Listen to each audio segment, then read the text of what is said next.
If you ask anyone in Guild Wars 2 how to make big gold, you'll hear the same advice over and over. Just craft and sell legendaries. Now on paper, websites show profit numbers like plus 600 gold, plus 1000 gold per weapon. But is crafting legendaries for gold actually worth your time?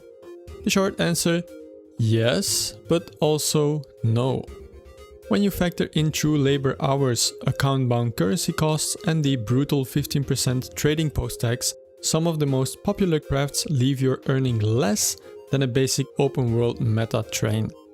However, if you know how to use tech shields, daily micro routines and the right content pathing, legendaries can become the most profitable goldmine in the game. Hello everybody, my name is Yun from the Waypoint Inn, and today we will be analyzing the fundamental 5 core rules of legendary crafting. At the end of this video you will know exactly which legendaries you should be working on to make the most out of your materials, currencies and your time here in Aetheria. If you want to see more content like this, make sure to let me know in the comments and hit that subscribe button so you get notified when the next video goes live. Now let's get into the video. Before we can judge whether a legendary is actually worth it, we first need to establish a realistic baseline for what a good gold per hour rate actually looks like in Guild Wars 2. If you jump into high level content like daily tier 4 fractals and raids, run efficient meta trains such as the train that I organize on a weekly basis, the unlimited meta farms like Drizzlewood Coast and Dragonfall, or even just execute daily all parking and gathering routes, you can comfortably make around 35 gold per hour, so we are setting that 35 gold per hour as our benchmark line. If crafting a legendary pays us less than that 35 gold per hour, we are effectively wasting our effort because we could have made more money just playing the content we actually enjoy. With our 35 gold per hour baseline locked in, let's look at our very first option, the Generation 1 legendaries. First off, let's break down how legendary recipes work across the board. Almost every legendary requires these main 3 pillars. First, we have the tradable materials. Second, we have the expansion specific currencies. And third, we have the unique time investments. While the currencies and map exploration change depending on which expansions the legendary belongs to, basic materials and the gift of battle stay fairly constant. Let's look at what happens if you craft a Generation 1 legendary like the Juggernaut completely from scratch. To build credibility in our timing calculations, a streamlined core map completion takes roughly about 14 hours with fast mounts and modern pathing, while a Gift of Battle takes about 5 hours in the World v World game mode with basic boosters. Add in crafting time and you're looking at nearly 20 hours of dedicated labor. Before we continue, I do want to note that the fastest core map completion ever done is about 7 hours, but this is skipping hero points and optimizing hearts to a degree that is far outside the normal playstyle scope. This estimate of 14 hours is still very generous. Oftentimes, playing in a relaxed manner, a normal player will take around 15 to 20 hours to do their first map completion, so taking that lower bound is more than fair. A quick note here, if you are completing the core map completion, you are awarded with 2 gifts of exploration. This also means that you would have to commit to crafting 2 Generation 1 legendaries instead of 1 to make it worth it. But for the sake of the video, we are just cutting the time it takes in half. When you buy the missing tradable materials, craft the weapon, pay the massive 15% trading post tax on a 2000 plus gold sale, and divide your net cash provided by those 20 hours, you land on our very first realization. You have effectively made 22 gold and 70 silver per hour. That is significantly worse than running basic open world metas. Not great, but for Generation 1 legendaries specifically, there is a way to make this vastly better. And that solution is called the Legendary Starter Kit. You can buy this from the Wizard Vault, and this kit gives you the precursor, the gift of the legendary weapon, and a tier 3 crafting component virtually for free. Now, to be completely fair, The starter kit cost Astral Acclaim, and Astral Acclaim has real value you could have spent on other rewards that would have translated into gold instead.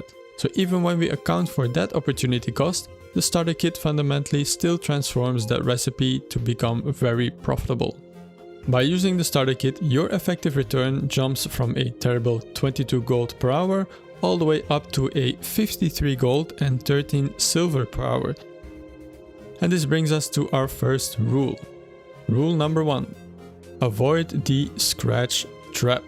Never craft a Generation 1 legendary for profit unless you are leveraging a legendary starter kit to bypass some of the labor and material costs.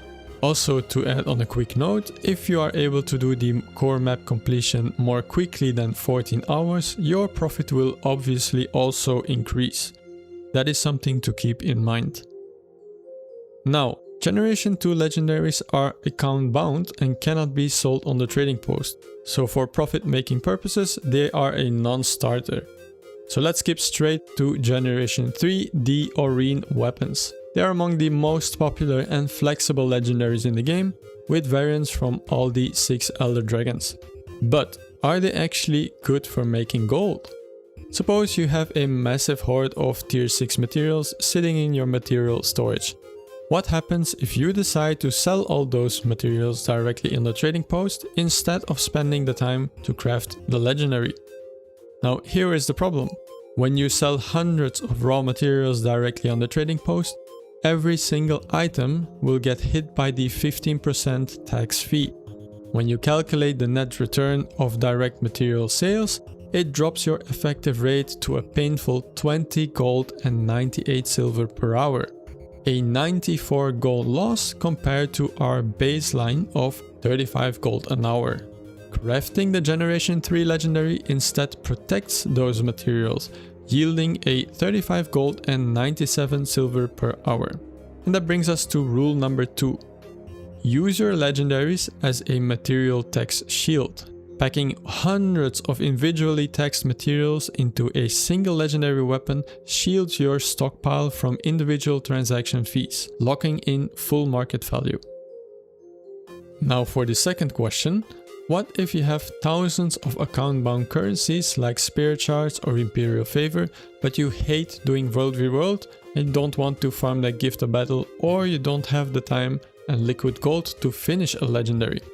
Is crafting that legendary your only choice? And the answer to that is no, absolutely not. If you use alternative conversion methods like promoting materials in the Mystic Forge with Spirit Shards or purchasing high value vendor items, you can convert those currencies directly into liquid cash. Doing this nets you roughly the same 35 gold per hour, virtually on par with the 35 gold and 97 silver per hour you would get otherwise from crafting the Aurene weapon. This directly leads us to rule number 3. Do not feel pressure to craft.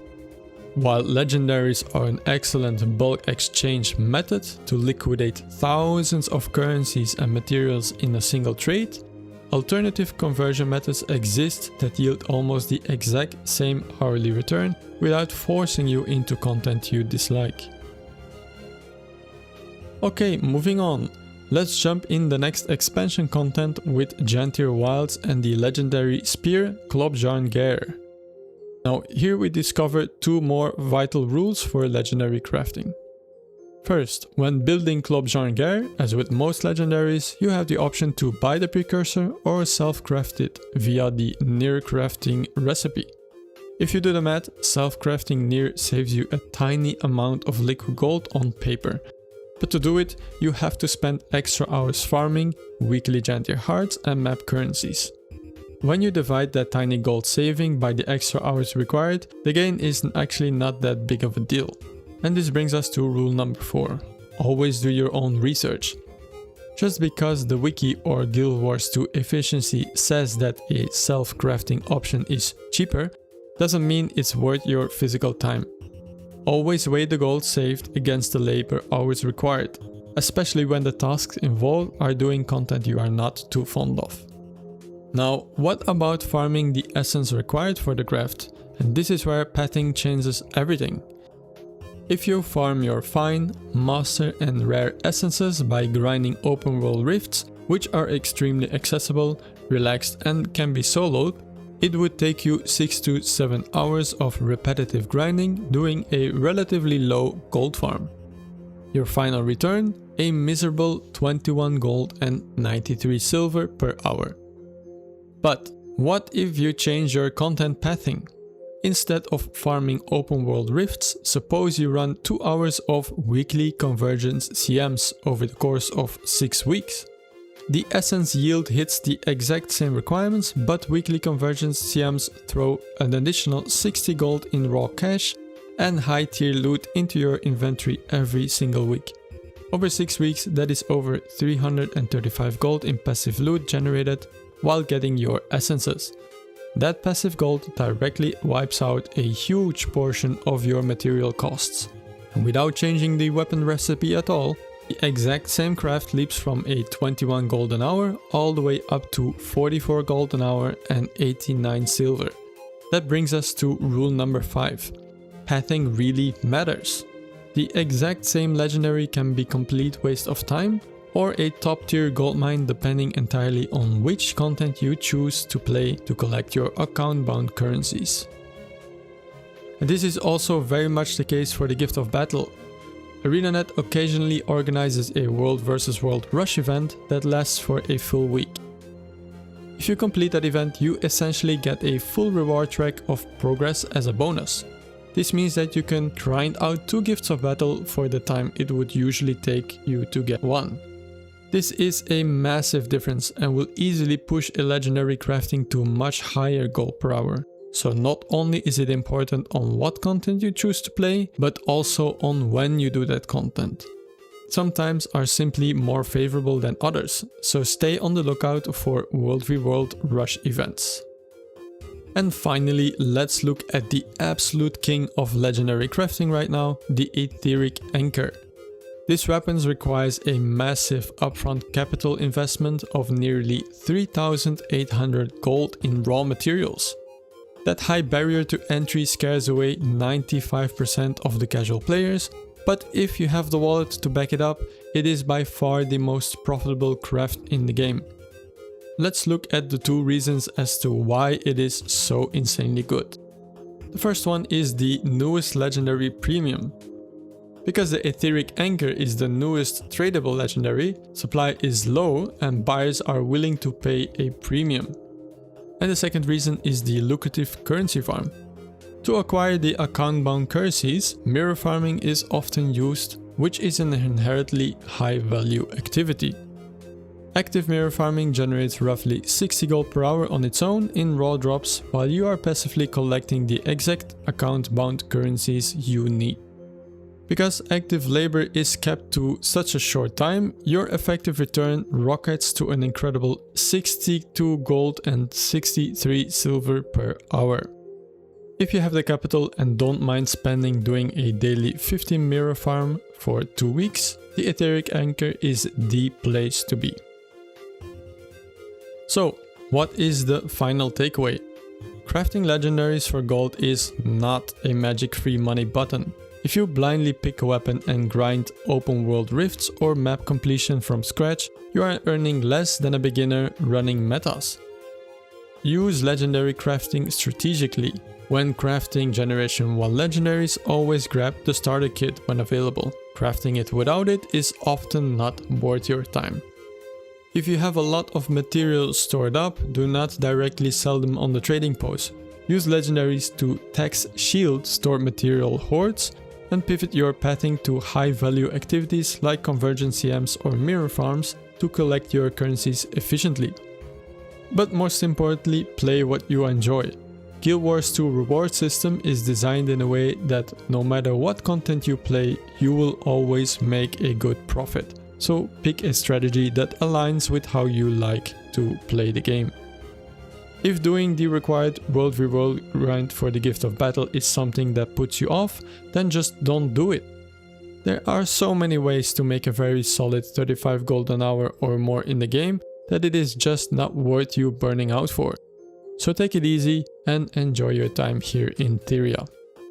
For those who are curious how everything was calculated, I will drop a link to our Discord in the bio where you can find more information. If this mathematical breakdown helped you out, drop a like on the video, leave a comment with your favorite gold making strat, and hit that subscribe button for more Guild Wars 2 guides. Thank you all for watching, and I'll hope to see you in the next one.